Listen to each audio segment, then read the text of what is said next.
الحمد لله رب العالمين. اللهم صل وسلم وبارك على محمد وعلى آل محمد.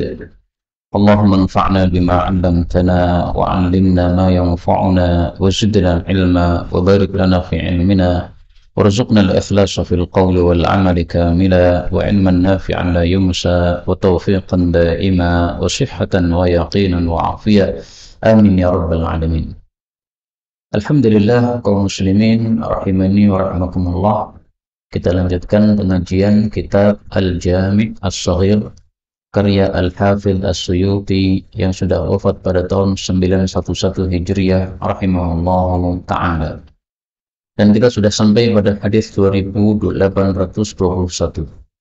Faqala al-mu'allif rahimahullah ta'ala wa nafa'ana bihi wa bi'ulumihi fid dharain amin. Qala Rasulullah sallallahu alaihi wasallam, awwal ma yurfa', yang pertama yang diangkat minan nasi, dari manusia, adalah al-khusyu', sifat khusyu'. Hadis riwayat Tabarani sahih.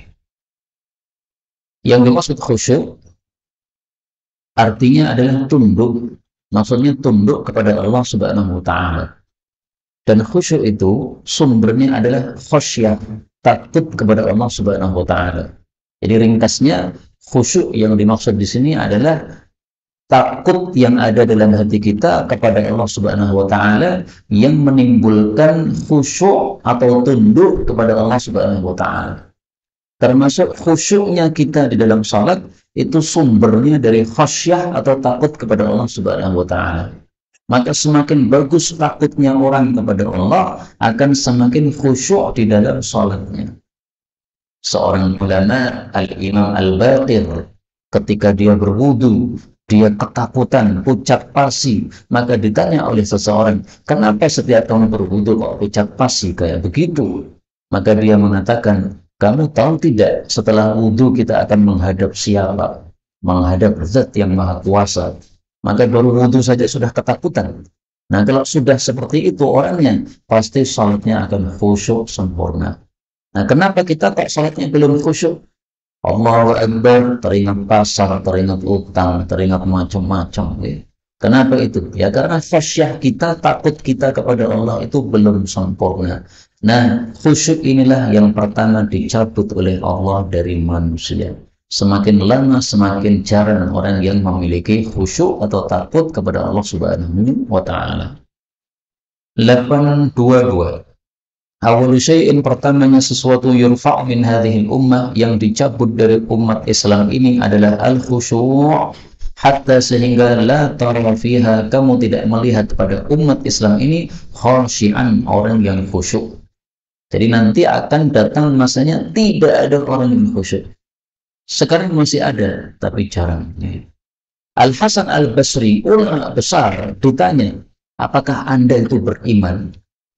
Maka dia menjawab, kalau yang dimaksud adalah orang-orang yang mengatakan qalu amanna, maka saya termasuk orang yang beriman.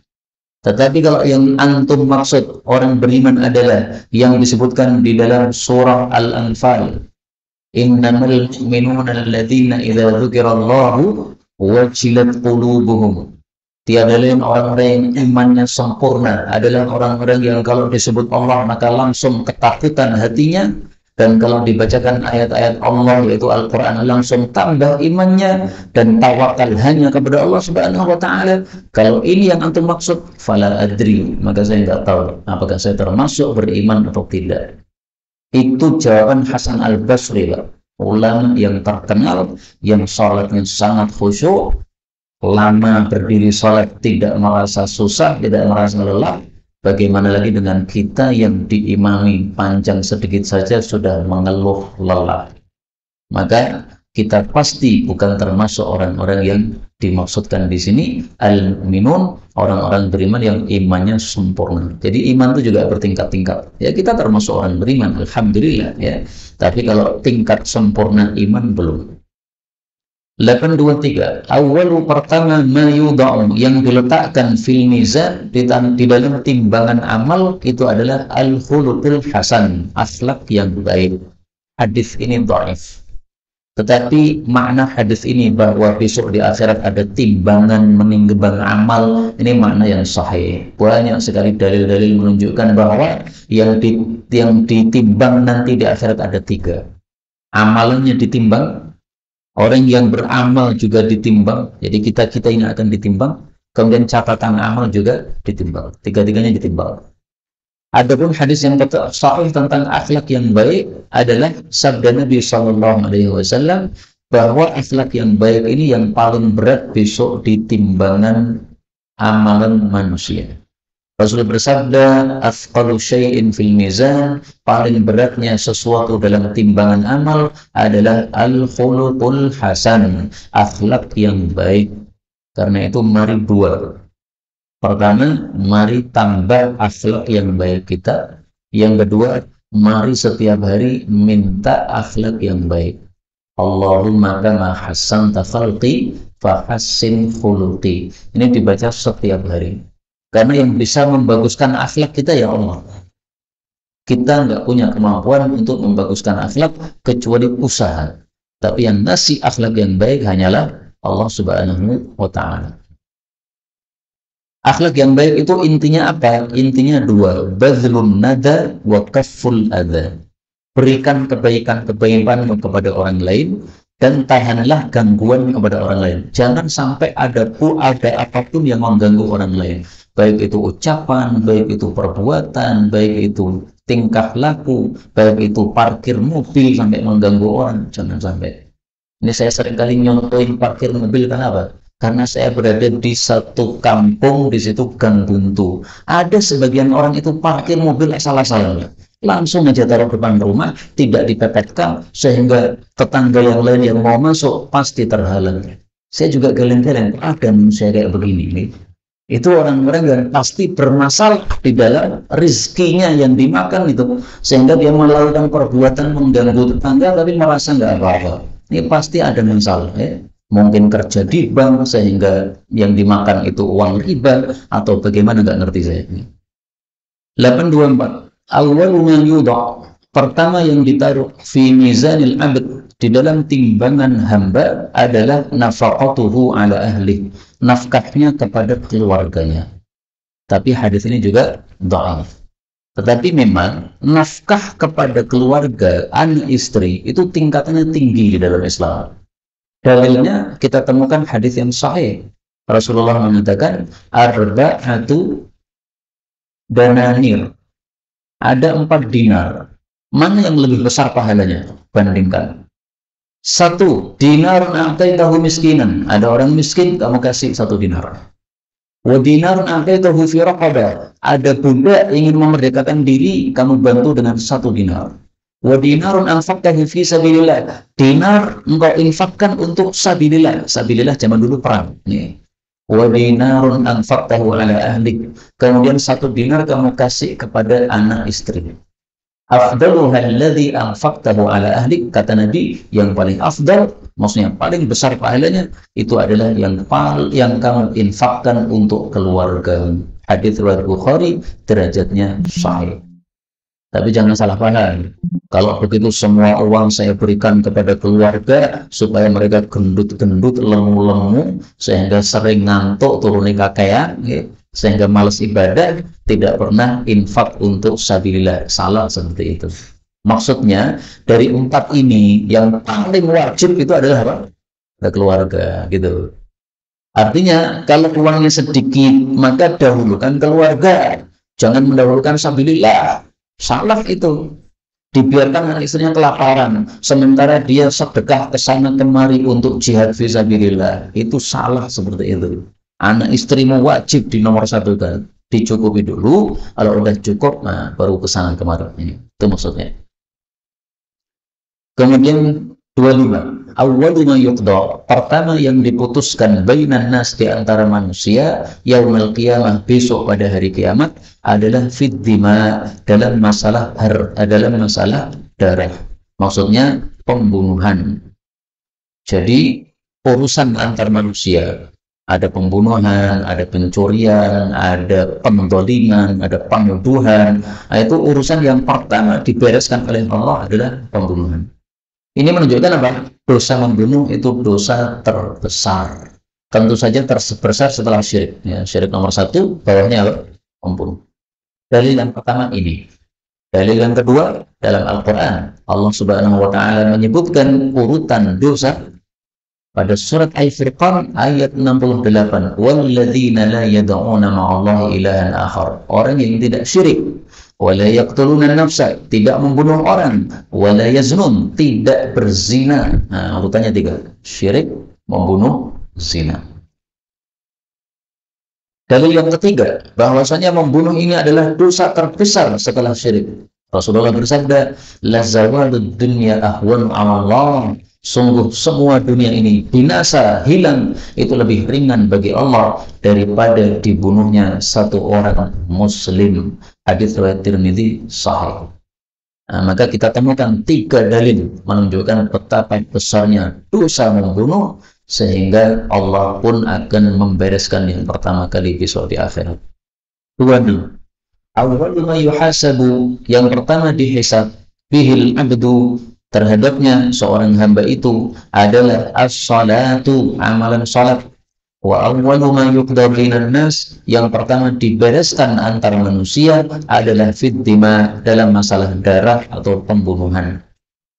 Hadis ini menunjukkan bahwa salat itu adalah amal paling utama, sehingga pertama yang dihisab. Kita punya salat, punya puasa, punya birrul walidain, punya membaca Quran, punya sedekah. Nah, amal-amal itu banyak sekali. Yang paling penting adalah salat. Dalilnya sangat banyak, bahwasanya salat adalah amal yang paling utama. Pertama, hadis ini. Yang kedua, ketika Allah mewajibkan salat, Allah tarik Nabi Muhammad dari bumi naik ke langit. Ketemu sama Allah dulu, baru dapat kewajiban salat. Yang lain-lainnya cukup lewat Jibril. Jibril sampaikan kepada Nabi, wajib zakat. Jibril sampaikan kepada Nabi, wajib puasa Ramadan. Pakai perantara. Tapi syarat Allah nggak mau perantara. Langsung sini, Muhammad datang sini. Kemudian Rasulullah bersabda, khairu a'malikum shalah. Amal terbaik kalian adalah salat. Rasulullah juga bersabda, as-salatu khairu mawdu'. Salat adalah amal yang paling baik yang ditaruh di atas muka bumi oleh Allah Subhanahu wa Ta'ala. Maka ringkasnya, karena salat adalah amal paling utama, mari dua. Pertama, salat ke masjid, kalau bisa jangan terlambat. Karena ini salat itu adalah amal paling utama, jangan terlambat. Yang kedua, perbanyak salat sunnah. Karena salat wajib kita tidak sempurna, maka ditambal dengan salat-salat sunnah kita. 27. Awwalu ma yurfa', yang pertama diangkat min hadhil ummah, dari umat Islam ini adalah al-haya, sifat malu, wal amanah, dan sifat amanah. Hadis ini derajatnya dhaif, tapi terbukti sekarang ini banyak orang tanpa malu dan tidak punya amanah. Perempuan-perempuan zaman dulu, perempuan-perempuan enggak pamer paha kayak zaman sekarang. Zaman sekarang lebih tinggi celananya dianggap lebih mantap atau lebih afdol. Zaman dulu nggak ada perempuan kayak gitu-gitu katanya. Saya belum pernah alami zaman dulu, tapi orang-orang tua cerita nggak ada pamer paha zaman dulu, nggak ada. Kemudian amanah. Amanah itu kebalikan dari khianat. Dititipi tidak amanah. Nah, itu berarti apa? Khianat. Nah, amanah yang paling pertama dicabut. Saya itu 2 kali ikut investasi dalam masalah bisnis. Ya, orang-orang baik lah, orang-orang muslim, orang-orang masjidan lah. Tapi 2 kali gagal terus. Sampai saya mengatakan, kapok untuk invest. Kenapa? Orang hasilnya malah rusak harga. Dan itu bisa mengganggu hati. Yang awalnya dulu sama teman itu baik, jadi kurang baik. Kenapa? Kurang amanah orangnya. Tapi terakhir ada lagi, barusan kemarin orang datang ke saya nawarin invest. Saya bilang, aku ping loroi kapok yang malah tekol mau telu. Saya pikir lagi, kapok malah diparani. Baik, kembali ke sini 28. Awalu, yang pertama kali, manahani anhu rabbi, yang Allah melarangku ba'da ibadatil awthan, setelah menyembah berhala, itu adalah syurbul khamri, minum minuman keras. Yang kedua, walahatur rijal, dan berdebat, bertengkar dengan orang-orang. Hadis ini sanadnya juga dhaif. Tapi memang ya, minum minuman keras di dalam Islam ini adalah perkara yang sangat besar, sampai disebut oleh Nabi sebagai induk perbuatan jelek. Ummul khaba'ith. Al-khamru ummul khaba'ith. Minuman keras itu adalah induknya perbuatan-perbuatan buruk. Barang siapa yang meminum minuman keras, tidak diterima sholatnya selama 40 hari. Kalau dia mati, minuman keras masih di perutnya, alias belum tobat, maka matinya mati jahiliyah. Hadis riwayat Tabarani, derajatnya hasan. Alhamdulillah, kita termasuk orang-orang yang diselamatkan oleh Allah dari minuman keras. Mudah-mudahan ini tanda kita mendapatkan husnul khatimah. Amin ya rabbal alamin. Kemudian yang kedua, debat dengan para manusia. Nah, jangan dibiasakan berdebat. Masalah kecil, sikapi kecil. Banyak orang itu masalah kecil disikapi besar. Itu yang menyebabkan tengkar. Teri kok dianggap lele. Teri cilik-cilik nih, ya teri dianggap teri lah. Tahun lele dianggap lele. Nah, itu sudah benar nih. Jadi banyak sekali mulahat itu, tengkar itu sebabnya apa? Menganggap atau menilai masalah kecil dianggap besar. Semestinya bisa disikapi dengan senyum, tapi disikapi dengan merangut. Yaitu yang menimbulkan tengkar. Nah, kalau kita sudah terlanjur tengkar, maka tobatnya adalah sholat 2 rakaat. Mari saya tampilkan dalilnya, dan ini termasuk sunnah yang sudah mati. Takfiru kulli lihain kafarah, untuk setiap pertengkaran itu adalah rakaatan, Anda sholat 2 rakaat. Jadi kalau kita bertengkar, baik bertengkar mulut ataupun yang lain, maka selesai itu harus ingat hadis ini, sholat 2 rakaat. Maka ahli tengkar insya Allah nanti jadi ahli sholat kalau mengamalkan hadis ini. Dan lama-lama malas bertengkar, karena habis bertengkar harus sholat lagi. Nah, maka ada sholat sunnah, namanya saya kasih nama sholat sunnah bertengkar. Belum pernah dengar kalau ya? Adanya sholat sunnah qobliyah, ba'diyah. Ini ada sholat sunnah padu. Ini ada dalilnya. Ini hadisnya sahih. Riwayat Tabarani sahih. 29. Awwalu man yuhraku. Pertama yang tertumpahkan. Pertama kali tertumpahkan min dami syahid, dari darahnya orang yang mati syahid, langsung yughfaru lahu dhanbuhu kulluh, diampuni untuknya semua dosanya. Illa dain, akan tetapi utang tidak digugurkan oleh Allah Subhanahu wa taala. Kata-kata illa biasanya diartikan kecuali, tapi di sini artinya akan tetapi. Kenapa? Karena utang itu bukan termasuk dosa, sehingga tidak diartikan kecuali, seolah-olah utang itu termasuk dosa. Semua dosanya orang mati syahid diampuni, kecuali dosa utang. Nah, seolah-olah gitu kan, padahal utang enggak dosa. Utang itu boleh. Yang tidak boleh adalah utang dengan niatan tidak melunasi. Nah, itu yang dosa. Tapi utangnya sendiri boleh. Rasulullah pun mati dalam keadaan meninggalkan utang. Sehingga yang melunasi adalah Sayyidina Abu Bakar. Nah, maka kembali ke sini. Ini hadis menunjukkan fadilah orang mati syahid. Fadilahnya apa? Begitu mati syahid, darahnya menetes dari tubuhnya ke tanah, langsung dosa semuanya sudah habis sudah. Maka mati syahid ini kayak masuk Islam. Begitu orang kafir membawa 1 miliar dosa, dia mengucapkan asyhadu an la ilaha illallah, asyhadu anna muhammadar rasulullah, 1 miliar dosa hapus semua. Nah, mati syahid juga kayak begitu. Antum bawa dosa berapa? 1 triliun dosa. Begitu darah netes, dosa habis.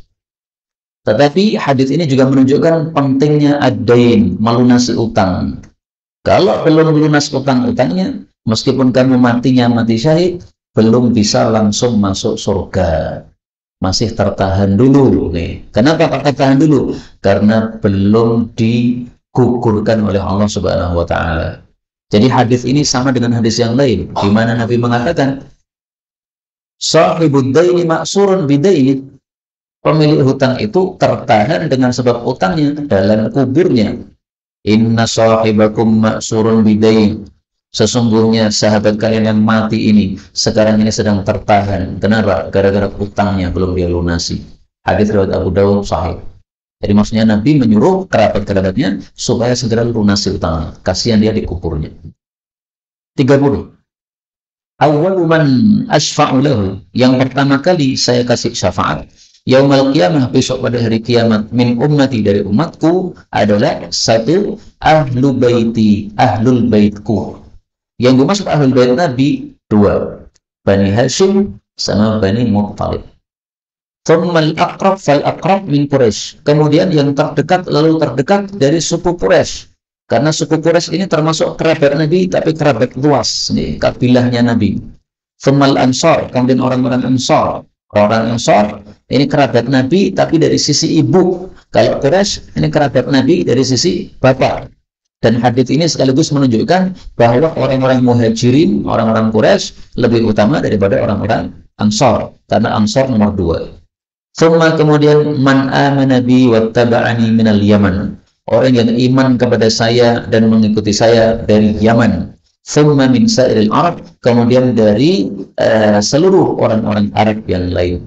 Maka orang Yaman ini adalah orang Arab yang paling utama, tentu saja setelah Quraisy dan Ansar tadi. Thummal a'ajim, kemudian orang-orang Ajam. Orang Ajam seperti kita, non-Arab. Wa man asfa'u lahu awalan, dan siapapun yang saya kasih dia syafaat pertama kali, afdal, berarti dia lebih utama. Tapi hadis ini derajatnya palsu, kata Syekh Albani rahimahullah ta'ala. Tapi bahwasanya syafaat Nabi besok ada di hari kiamat, ini sesuatu yang mutawatir. Banyak sekali hadis-hadis yang menunjukkan bahwa Nabi besok akan kasih syafaat. Nah, mudah-mudahan kita semuanya mendapatkan syafaat dari Rasulullah sallallahu alaihi wasallam. Nah, supaya kita dapat syafaat bagaimana? Minimal setiap pagi sore baca 10 salawat. Pagi 10 salawat, sore 10 salawat. Nabi jamin siapa yang biasa begitu, kasih syafaat saya nanti. Kan gampang lah, Pak. 10 kali itu aja dah. Allahumma salli ala Muhammad, Allahumma salli ala Muhammad, Allahumma salli ala Muhammad, Allahumma salli ala Muhammad, Allahumma salli ala Muhammad, Allahumma salli ala Muhammad, Allahumma salli ala Muhammad, Allahumma salli ala Muhammad, Allahumma salli ala Muhammad, Allahumma salli ala Muhammad. Udah, nggak sampai 1 menit. 10 salawat. Tapi itu salawat yang paling minim. Kalau paling lebih utama lagi adalah salawat Ibrahimiyah. Allahumma salli ala Muhammad wa ala ali Muhammad kama sallaita ala Ibrahim wa ala ali Ibrahim innaka Hamidum Majid, wa barik ala Muhammad wa ala ali Muhammad kama barakta ala Ibrahim wa ala ali Ibrahim innaka Hamidum Majid. 4 kalimat.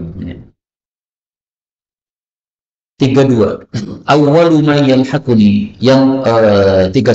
Awwalu man asfa'u lahu, yang pertama saya kasih syafaat yaumal qiyamah, besok di hari kiamat, min ummati, dari umatku. Pertama adalah ahlul Madinah, orang-orang Madinah. Yang kedua ahlu Makkah, orang-orang Makkah. Yang ketiga ahlu Taif, orang-orang Taif. Tapi hadis ini didhaifkan oleh Al-Albani. Dan saya baru sekali ini membaca hadis fadilah tentang orang-orang Taif. Saya belum pernah mendengar hadis ini kecuali malam ini. Ilmu baru bagi saya. Taif itu disebutkan dalam Al-Quran. Kalau panjenengan pengen tahu, nanti dilihat pada surat Az-Zukhruf ayat 31. Wa qalu, orang-orang kafir mengatakan, laula nuzila hadzal Qur'an. Kenapa Al-Quran ini diturunkan kepada Muhammad? Kenapa bukan kepada rajulin minal qaryataini azim, orang yang agung dari 2 kota. 2 kota maksudnya Makkah sama Taif. Waktu itu di Makkah ada seorang tokoh kafir yang terkenal, Walid bin Mughirah.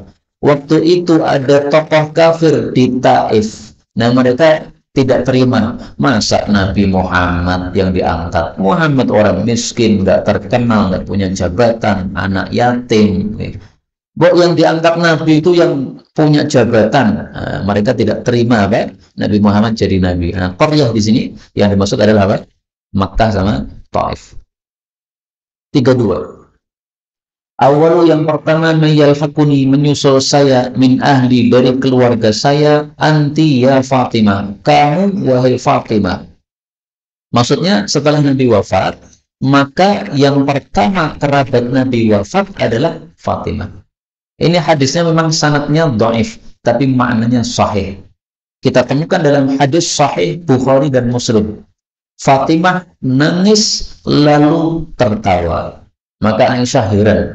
Bernangis kok guyu nih. Kalau anak-anak kecil biasanya ngomong apa? Bar 1 minggu bernangis guyu nih. Nah, Fatimah juga pernah begitu. Dibisiki oleh Nabi, maka Fatimah nangis terseduh-seduh. Terus dibisiki lagi oleh Nabi, Fatimah tertawa-tawa nih. Jadi betapa cepatnya manusia itu berubah kondisi, nangis kemudian ketawa. Tapi karena dibisiki oleh Nabi, Aisyah nggak berani tanya, karena ini rahasia. Begitu Nabi wafat, Aisyah bilang, dulu kamu dibisiki Nabi, itu rahasia. Tapi sekarang Nabi sudah wafat, maka sudah boleh ditampilkan rahasia tadi. Kenapa dulu kamu tangis, kemudian tersenyum? Maka Fatimah mengatakan, saya nangis karena Rasulullah membisikkan. Tahun ini, biasanya Jibril sama saya itu, tadarusnya 1 juz, tapi tahun ini 2 juz. Saya yakin ini adalah tanda-tanda saya akan mati, kata Nabi. Wah, Fatimah langsung nangis. Kemudian dibisiki lagi. Terus setelah saya mati, kamu yang pertama kali nanti akan nyusul dengan saya. Maka Fatimah langsung apa? Tersenyum.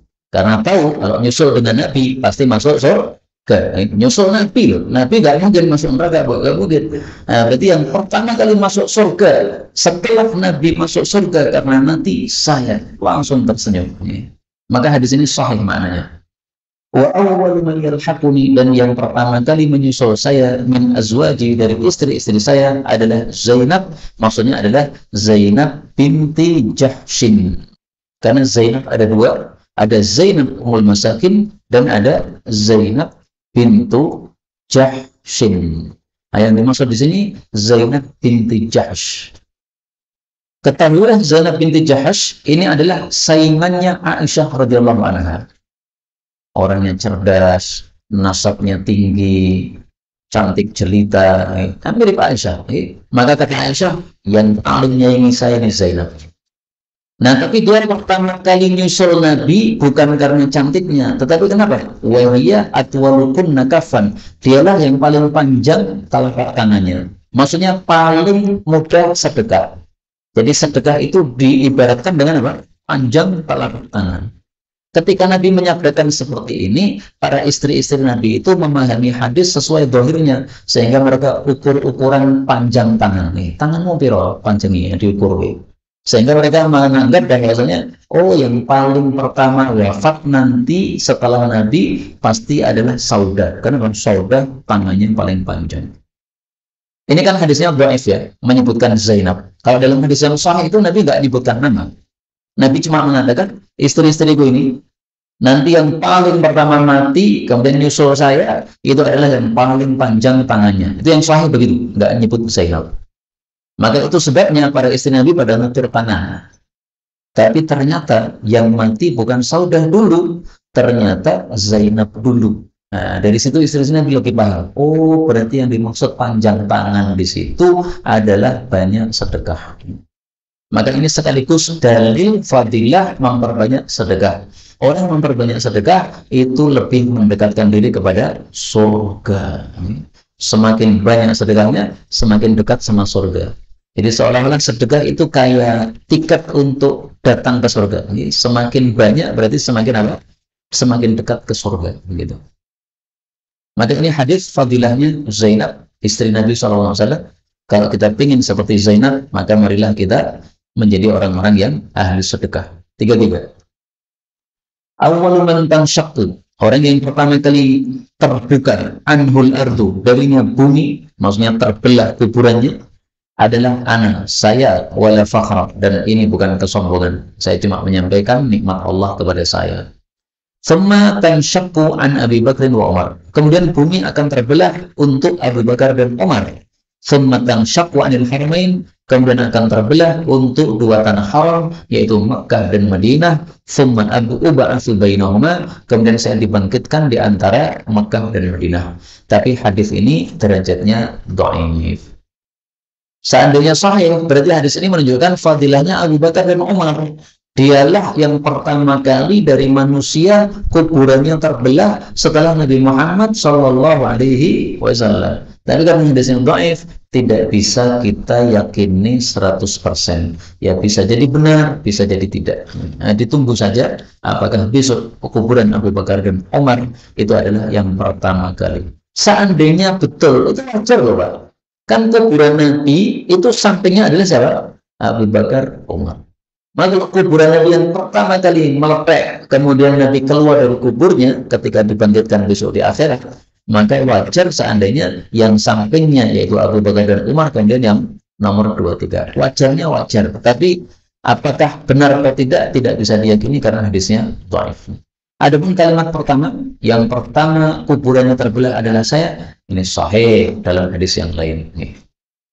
34. Awwalu man yashfa'u, orang yang pertama kali kasih syafaat yaumul qiyamah, besok pada hari kiamat, adalah al-anbiya, para nabi, tsummal ulama, kemudian para ulama, tsumma syuhada, kemudian orang-orang yang mati syahid. Hadis ini sayangnya derajatnya palsu. Dan hadis ini dijadikan dalil oleh mereka yang mengatakan ulama lebih utama daripada syuhada. Karena ulama dulu baru syuhada. Tapi karena hadisnya palsu, nggak bisa dijadikan dalil. Dan ini masalah khilafiyah. Sebagian berpendapat ulama lebih utama. Sebagian berpendapat syuhada lebih utama. Tapi saya ingin menyampaikan dua hal. Pertama, tidak mungkin ada amalan apapun termasuk mati syahid maupun jihad fisabilillah kecuali butuh ilmu. Berarti orang-orang mati syahid pun butuh kepada ulama. Ini yang pertama. Haji butuh ilmu, sholat butuh ilmu, zakat semua butuh ilmu. Tetapi kalau perang tidak semuanya butuh. Kadang-kadang nggak butuh perang. Kondisi aman seperti Indonesia nggak butuh perang. Tapi kalau ilmu setiap saat dibutuhkan. Yang kedua, Rasul Shallallahu Alaihi Wasallam bersabda, pewaris para nabi adalah siapa? Ulama. Nabi tidak mengatakan pewaris para nabi adalah syuhada. Enggak. Tapi saya bukan ingin merendahkan syuhada, bukan. Islam itu tegak dengan dua, bisinan wal bayan. Dengan senjata, inilah orang-orang mati syahid, dan dengan ilmu, inilah para ulama. Maka memang syuhada sama ulama harus ada semua. Kalau hanya ada ulama, nggak ada syuhada atau mujahidin, Islam nggak tegak. Kalau ada para syuhada, mujahidin, tapi nggak ada ulama, Islam nggak tegak. 35. Awwalu man yud'a, orang yang pertama kali dipanggil ilal jannah, menuju ke dalam jannah, adalah al-hammadun, orang-orang yang senantiasa mengucapkan alhamdulillah. Siapa mereka? Alladzina yahmadunallah, orang-orang yang selalu memuji Allah, ala sarra, baik dalam kesenangan, wadharra, maupun dalam kesusahan. Hadis ini menunjukkan fadilahnya memperbanyak tahmid, maka dia akan pertama kali dipanggil masuk surga. Dan hadis ini meskipun sanadnya dhaif, tetapi dikuatkan oleh hadis yang semakna. Rasul Shallallahu Alaihi Wasallam bersabda, "Afdalul ibadillah yaumal qiyamah al-hammadun." Yang paling utama di antara hamba-hamba Allah besok di hari kiamat adalah orang-orang yang ahli tahmid. Karena itu mari kita perbanyak mengucapkan alhamdulillah. Dapat nikmat alhamdulillah. Musibah juga alhamdulillah. Dan ini termasuk sunnah yang sudah mati. Dapat musibah bilang alhamdulillah, sunnah sudah mati. Rata-rata orang cuma innalillahi wa inna ilaihi raji'un. Padahal disunahkan juga innalillah, disunahkan juga alhamdulillah, disunahkan juga Allahumma ajurni fi musibati, disunahkan juga qadarullah wa masya'afa'al. Ada 4 kalimat. 36. Awwalu man yuksa, yang pertama kali dikasih pakaian minal khalaiq dari para makhluk adalah Ibrahim, Nabi Ibrahim alaihi salatu wassalam. Hadis ini sahih menunjukkan fadilah Nabi Ibrahim alaihi salatu wassalam. Dikasih pakaian maksudnya gimana? Maksudnya ketika bangkit dari kubur itu semuanya dalam kondisi apa? telanjang. Dalilnya apa? Dalilnya adalah Quran. Allah menyebutkan kama bada'akum ta'udun. Surat A'raf ayat 29. Sebagaimana Allah memulai penciptaan kalian, kalian nanti akan kembali. Penciptaan kita awal gimana? Keluar dari rahim ibu dalam keadaan belum tertak, dalam keadaan tanpa baju, dalam keadaan tanpa sandal. Nah, orang keluar dari kubur sama dengan keluar dari rahim ibu, belum tertak, tanpa sandal, tanpa baju. Nah, maka Allah memuliakan Nabi Ibrahim, dia pertama kali yang dikasih pakaian. 37. Awalu yang pertama kali manfataqa lisanuhu, yang berbicara lisannya itu bil arabiyyatil mubayyanah, dengan bahasa Arab yang fasih, itu adalah Ismail, Nabi Ismail alaihi salam. Wa huwa ibnu 14 sana. Waktu itu usia 14 tahun. Jadi belum balik nih, karena balik itu usia 15 tahun. Hadis ini menunjukkan fadilah Nabi Ismail, bahwasanya bahasa Arabnya paling fasih, lebih fasih dari bahasa Arab kabilah-kabilah yang lain. Bahkan yang pertama kali fasih bahasa Arabnya Nabi Ismail. Arab itu dibagi dua. Ada Arab Aribah, ada Arab Musta'rabat. Arab Aribah ini yang dinisbatkan kepada Ya'rib bin Qahtan. Arab Musta'rabah ini yang dinisbatkan kepada Nabi Ismail alaihissalam. Mana yang lebih fasih? Arab Musta'rabah. Arab Aribah ini Arab kuno, Arab zaman dulu. Bahasanya bahasa kuno. Ya. Seperti kalau orang Jawa ya, bahasa dulu dengan bahasa sekarang kan beda kan? Nah, seperti itu. Okay? Maka Arab Aribah dengan Arab Musta'rabah bahasanya beda. Nabi Ismail bukan pertama yang ngomong bahasa Arab, bukan. Yang pertama ngomong bahasa Arab itu Jurhum. Nabi Ismail belajar dari Jurhum. Tapi setelah mempelajari bahasa Arab dari Jurhum, kemudian dia dikasih ilham oleh Allah untuk berbicara bahasa Arab yang lebih bagus, lebih fasih, lebih jelas. Kemudian turun kepada Nabi Muhammad SAW. Makanya Quran itu bilisanin Arabiyyin mubin, dengan bahasa Arab yang jelas, yang fasih. Karena sumbernya dari Nabi Muhammad keturunan Nabi Ismail alaihissalam. Bukan berarti Quran yang membuat Nabi Muhammad, beda, tapi apa? Yang menyampaikan adalah Nabi Muhammad SAW. Maka Nabi Ismail ini mempunyai julukan Abul Fasahah, bapaknya kefasihan. Abul Fasahah, karena bahasa Arabnya paling fasih, yang pertama kali fasih. Kemudian 38, awwalu man khadaba, orang yang pertama kali mewarnai rambut, bilhanna'i dengan inen, wal katam dengan katam, itu adalah Ibrahim, Nabi Ibrahim sallallahu alaihi wasallam. Wa awwalu man iftadara bisawad, adapun yang pertama kali menghitamkan rambut itu adalah Fir'aun. Jadi kalau panjenengan punya uban putih kemudian diwarnai hitam, itu niru siapa? Fir'aun. Wis tuwa dadak ngetok-ngetok lenong di ireng-ireng nek. Nah, dikasih merah saja. Itulah hasil dari hinna wal katam. Ini dicampur katam. Kalau ini saja merah, kalau katam saja hitam. Tapi ketika dicampur, dan itulah yang dimaksud di sini, maka munculnya merah kehitam-hitaman. Nah, yang terlarang itu adalah apa? Hitam murni. Jadi nggak boleh atau dilarang menghitamkan uban dengan hitam murni. Tapi saya jujur, hadis ini derajatnya dhaif. Kemudian larangan menghitamkan rambut uban itu juga diperselisihkan oleh para ulama. Mayoritas ulama menganggap bahwa hadis tentang larangan menghitamkan uban itu sahih. Karena sahih berarti dilarang kita menghitamkan uban. Guru saya, Syekh Mustafa Al-Adawi, mengatakan hadis larangan menghitamkan uban tidak sahih. Loh, kan diriwayatkan oleh Imam Muslim, kok tidak sahih itu gimana? Karena itu ada tambahan yang syadz. tambahan yang janggal. Tambahan yang janggal dalam ilmu hadis menyebabkan hadisnya tidak sahih. Hadisnya secara umum sahih, tapi tambahannya ini, yaitu tambahannya mengatakan hindarilah orang hitam, itu yang dhaif.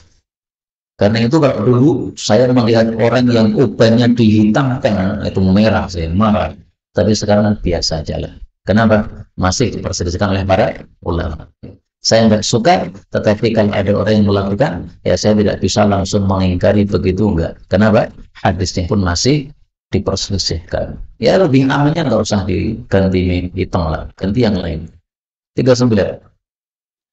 Awal man dakhala al-hammamat, yang pertama kali masuk pemandian panas, pemandian air panas, wa suniat lahum nur, dan dibuat untuknya nur. Nur itu adalah batu kalas yang digunakan untuk melenyapkan bulu-bulu tubuh. Dioleskan pada bulu ketiak, maka bulu-bulu ketiak akan rontok. Dioleskan pada bulu kemaluan, maka akan rontok. Itu nur. Siapa yang pertama kali pakai itu? Sulaiman bin Daud alaihi wassalam.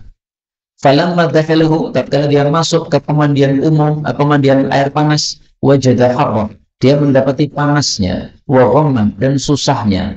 Faqala, maka dia pun mengatakan, Allah waduh min adzabillah, kalau terkena siksa Allah. Maksudnya dengan sebab panasnya ini langsung teringat neraka. Karena itu para ulama memberikan komentar untuk hadis ini. Orang yang imannya sempurna, itu apapun yang dilihat, itu pasti teringat surga atau neraka. Melihat buah-buahan dihidangkan, teringat surga. Melihat istri di rumah, teringat bidadari, surga. Melihat makanan dihidangkan, teringat kondisi surga. Apa-apa teko dhewe.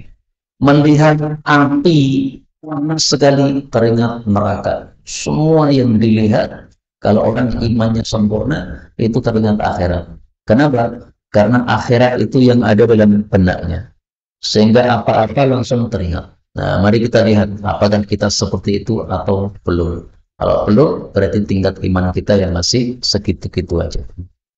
Allah waduh, qabla an la takuna Allah, sebelum tidak ada lagi aduh. Maksudnya sebelum mati, kita harus mengingat-ingat diri kita tentang surga, tentang neraka. Karena kalau sudah mati, sudah nggak bisa ngomong aduh, karena orang mati tidak bisa bicara. Jadi maksud beliau, ingatlah neraka sebelum mati. Karena kalau sudah mati, sudah nggak bisa lagi kita beramal. 840. Awal yang pertama, menghayyar, orang yang mengubah dina Ibrahim, agama Nabi Ibrahim, itu adalah orang kafir bernama Amr bin Luhai bin Qamah bin Khandaf Abu Khuza'ah. Dia adalah bapaknya suku Khuza'ah. Hadis ini disahihkan oleh Al-Albani. Hadis ini menunjukkan bahwa Amr bin Luhai inilah yang pertama kali mengubah agama Nabi Ibrahim. Nabi Ibrahim nyembah Allah. Amr bin Luhai yang ngajari orang-orang Arab nyembah berhala. Gara-gara apa? Dia pergi ke suatu kampung. Di situ orang-orang nyembah berhala. Akhirnya dia tertarik. Wah, ini bagus ini. Akhirnya dia bawa berhala ke Mekah, ngajari orang-orang ngibadah berhala. Maka semua orang menyembah berhala, dosanya ditanggung oleh siapa? Amr bin Luhai. Nah, dia yang pertama kali. Dulu orang-orang Mekah nggak kenal berhala, Pak. Ya kenalnya Ka'bah. Jadi datang ke Ka'bah, sholat, tawaf, gitu-gitu. Nggak ada, berhala nggak ada. Tapi gara-gara Amr bin Luhai, maka di Ka'bah itu terkumpul 360 berhala. Bayangkan, dikumpulkan sampai 360. Itu mengumpulkan berapa tahun kira-kira. Nah, itu dosanya numpuk kepada Amr bin Luhai. Maka dalam hadis yang lain, Rasulullah SAW bersabda tentang nasibnya Amr bin Luhai di neraka. Apa nasibnya? Mari kita lihat. Wa huwa yajurru qusbahu finnar. Saya bermimpi melihat Amr bin Luhai bin Qamah bin Khandaf.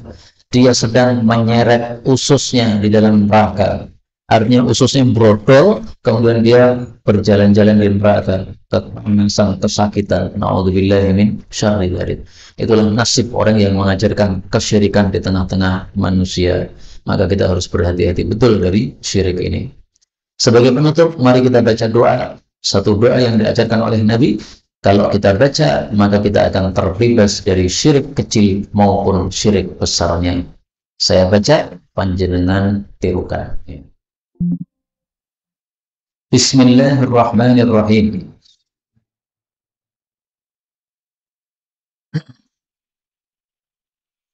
Allahumma inni a'udzu bika an usyrika bika wa ana a'lam wa astaghfiruka lima la a'lam.